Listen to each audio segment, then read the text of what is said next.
tropicaux, ok, où ils ont des climats tropicaux, comme vous le savez. Mais, je vous dis, la majeure partie de ce qu'ils consomment ici aux États-Unis, ça vient de la Mexique, ça vient de Honduras, ça vient de Nicaragua, ça vient de Costa Rica, ça vient de la Colombie, ça vient de Pérou, ça vient de la Bolivie, et la liste continue. Et la liste continue. Et maintenant, vous avez encore des denrées qui viennent encore de l'Occident. Vous ne savez pas que tout ce qu'on appelle mandarine, les mandarines qui sont consommées ici aux États-Unis viennent d'où? Je vais vous dire d'où est-ce que ça vient. Ça vient de l'Italie, ok, des fois. Ça vient de l'Espagne, ça vient de l'Afrique du Sud et ça vient de la Tunisie. Pour certains d'entre vous, vous ne savez pas, vous bavardez. Ok, ils produisent de la mandarine ou les clémentines ou comment vous les appelez. Ou en Floride, un peu en Floride et un peu en Californie. Pas plus.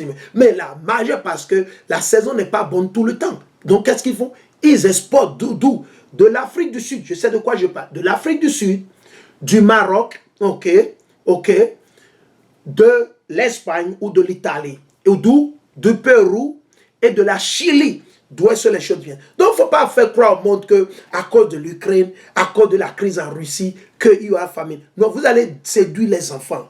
Ceux-là qui sont encore biberons, ceux-là qui adorent les politiciens, les présidents, c'est eux qui vont croire ces choses. Ok.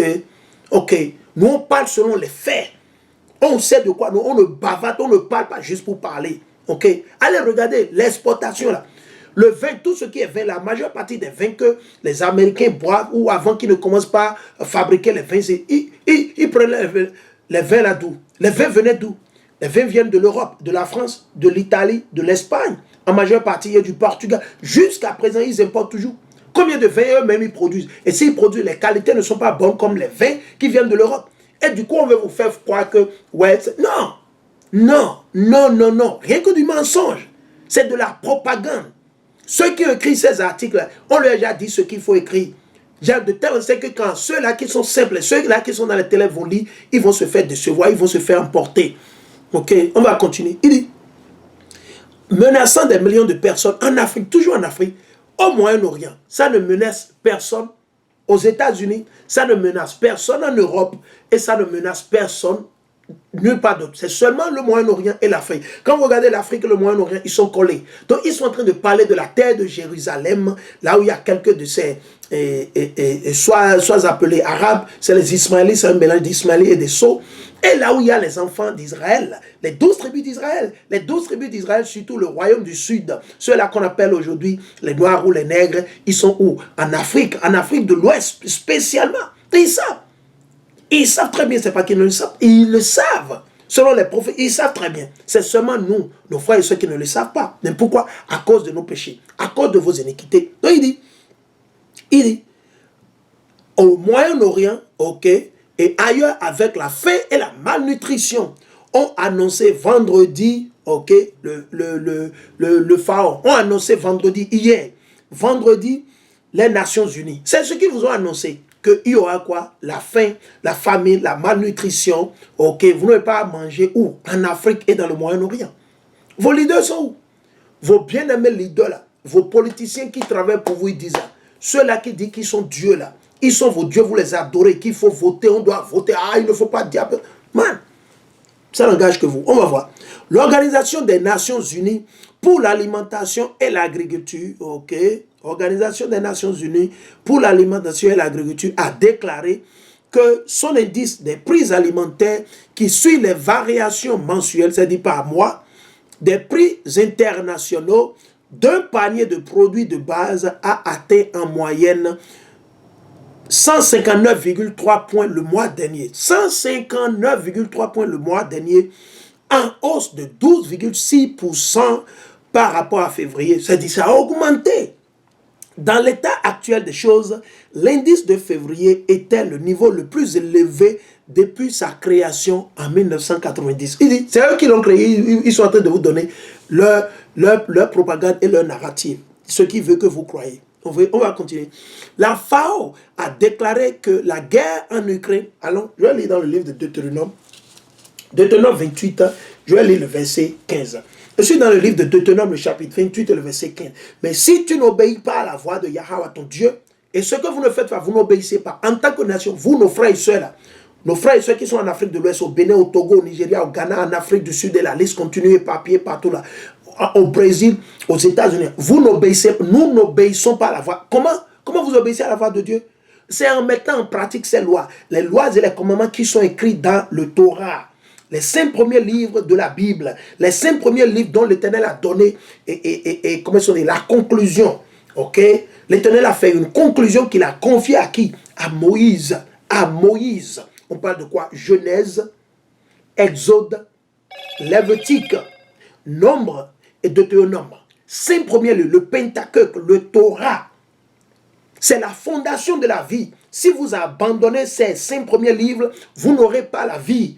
Il n'y aura pas de vie. Vous pouvez gagner l'argent comme vous voulez. Vous pouvez vous enrichir comme vous voulez. C'est pour ce monde. Après ça, vous verrez le feu, pas plus ni moins. Vous verrez le feu et la destruction. Si votre vie n'est pas basée sur les lois et les commandements de l'Éternel, vous n'allez pas réussir. Vous aurez beau avoir l'argent, les villas, mais quand vous allez mourir, votre âme et votre corps, les deux iront en enfer dans le feu éternellement. C'est ce que vous voulez, ça n'engage que vous. Vous pouvez vous réjouir sur cette terre, faites tout ce que vous voulez faire, faites tout ce que vous voulez comme votre papa vous le dit de le faire. Le point ne se pose pas, mais préparez-vous. L'heure arrive, vous allez répondre de tous vos actes. Il n'y a pas à négocier. Vous ne pouvez pas séduire l'Éternel. Vous ne pouvez pas dire à l'Éternel, ouais, c'est à cause de mon boulot, c'est à cause de ma femme, c'est à cause de mon papa, c'est à cause du président de la République. L'Éternel, il n'est pas dans ça pour vous. Il n'est pas dans ça avec vous. Ok? Il dit, mais si tu n'obéis pas, les malédictions, par exemple, vous lisez à partir du verset 1 de Deutéronome 28 au verset 14, ça parle des bénédictions si nous obéissons. L'Éternel a promis. Il nous a promis les bénédictions si nous obéissons et il nous a promis les malédictions si nous n'obéissons pas. On va se focaliser sur quelques de ces malédictions. Et si vous voulez en savoir plus, j'ai des vidéos là-dessus, s'il vous plaît. Allez sur ma page YouTube et cherchez. Ok, vous allez trouver, ok, les malédictions. Ok, les malédictions de la nation d'Israël ou sur les 12 tribus d'Israël. Vous allez tomber sur mes vidéos. Ok, il dit, mais si tu n'obéis pas à la voix de Yahweh, ton Dieu, ne gardant pas ses commandements et ses lois que je te prescris aujourd'hui, ok, toutes les malédictions que voici t'adviendront et t'atteindront. C'est ce que l'Éternel a dit. Je ne peux pas l'effacer. Le président de la République ne peut pas l'effacer. Les Nations Unies ne peuvent pas l'effacer. L'OTAN ne peut pas l'effacer. Ok. Vos présidents, vos ministres, ils ne peuvent pas l'effacer. Ils ne peuvent pas le changer. Le christianisme ne peut pas faire partie des malédictions de l'Éternel. Ok. L'islam ne fera jamais partie des malédictions de l'Éternel qu'il a mis sur nous. On veut que vous compreniez. Il n'y a rien qui peut effacer ça à part l'Éternel lui-même. C'est lui qui l'a placé sur nous. Et on le mérite parce que nous sommes un peuple pécheresse, un peuple rebelle, très rebelle. Un peuple très rebelle, satanique, démoniaque, bourré de mal, pas plus ni moins.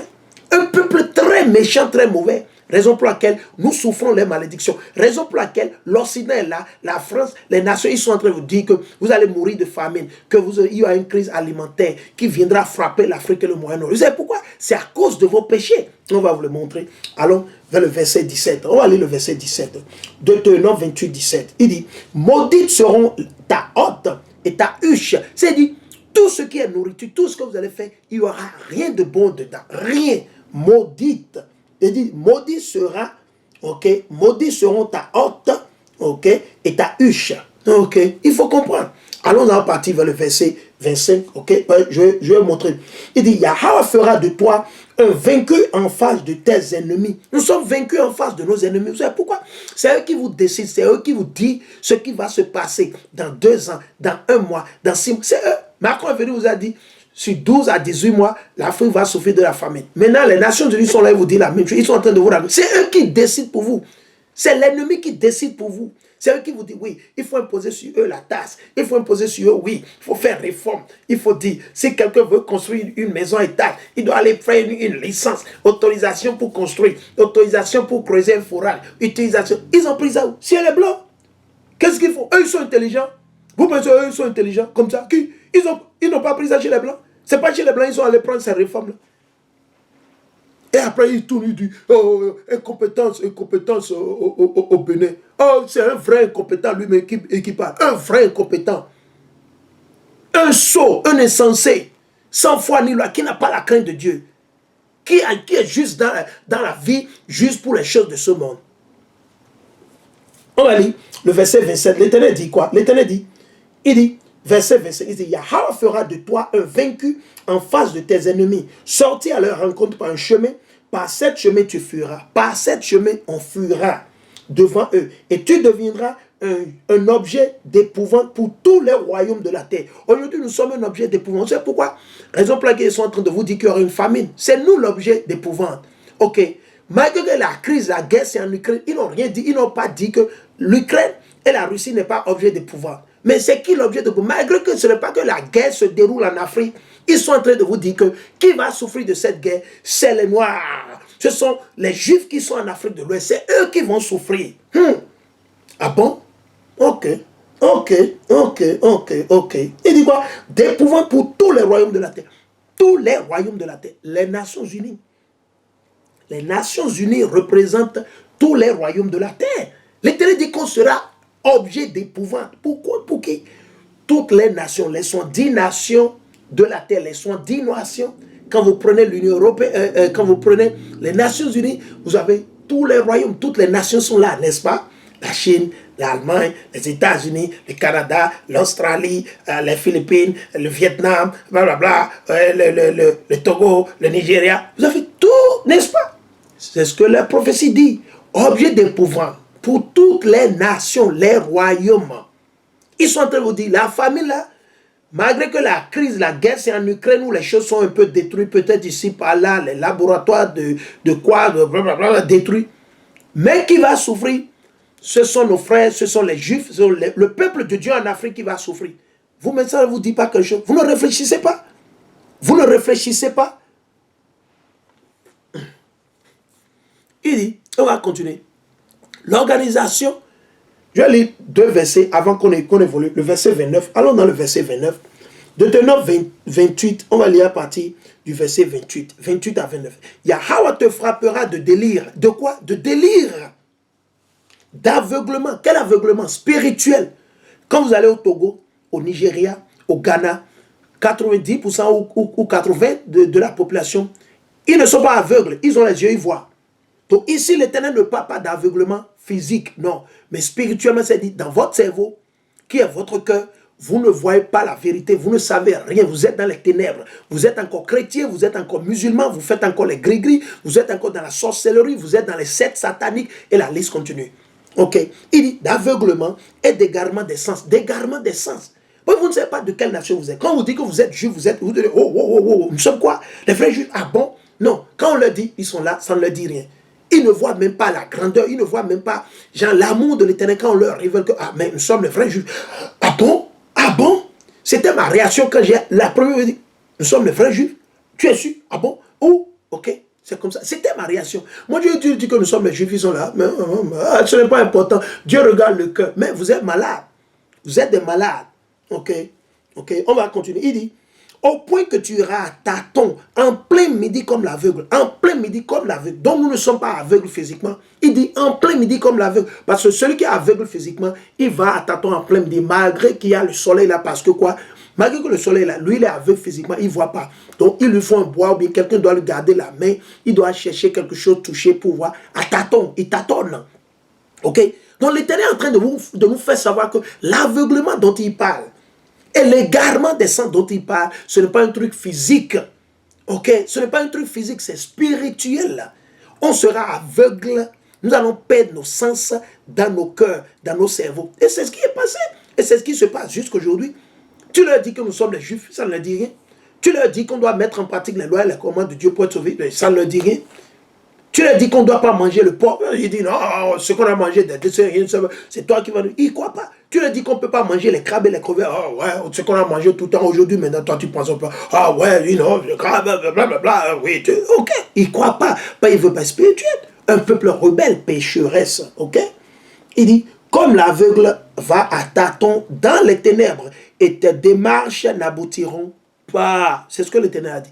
Vos démarches n'aboutiront pas. Malgré que vous plantez, raison pour laquelle l'Éternel nous a maudit, dit, maudit seras-tu au champ et à la ville ou à la campagne. L'Éternel a dit, raison pour laquelle ils sont en train de vous dire que famine arrive pour vous. Parce que pourquoi? Vous êtes quoi? l'objet d'épouvante aujourd'hui. Nous sommes l'objet d'épouvante. Ils sont en train de dire, en Afrique, ils ne font rien. Ils attendent que la Russie leur donne un peu de blé. Ils attendent que l'Ukraine leur donne un peu d'huile végétale. C'est ce qu'ils sont en train de vous dire. Vous n'avez pas, vous ne réfléchissez pas. Parlez. On va continuer. Il dit, l'Organisation des Nations Unies pour l'alimentation et l'agriculture a déclaré que son indice des prix alimentaires, non, allons vers la seconde, un autre paragraphe. Il dit, la FAO, ok, FAO a déclaré que la guerre en Ukraine était en grande partie, ils sont en train de vous dire, à cause de la guerre en Ukraine. Les Ukrainiens ne sont pas affectés, mais plutôt c'est ceux qui ne sont même pas dans la guerre. Nos frères qui vivent en Afrique, qui n'ont rien à voir avec la guerre, au contraire, c'est eux qui sont affectés. Mais comment ça? Comment eux peuvent être affectés s'ils sont même loin du continent? Parce qu'on n'est pas quelques 2%, 20% de leur soja ou bien leur huile végétale. C'est ça qui fait? Ah bon? Comment ça? Mais comment ça peut être possible?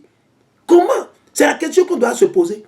Comment se fait-il qu'il y a une crise en Ukraine, en Russie, en Europe? L'Europe n'est pas affectée, du tout pas. Ils ont encore à manger en quantité en Europe. Les États-Unis, ceux-là qui sont dans la guerre, ceux-là qui font la guerre, qui sont en train de donner les ammunitions. Pas plus tard qu'hier, les États-Unis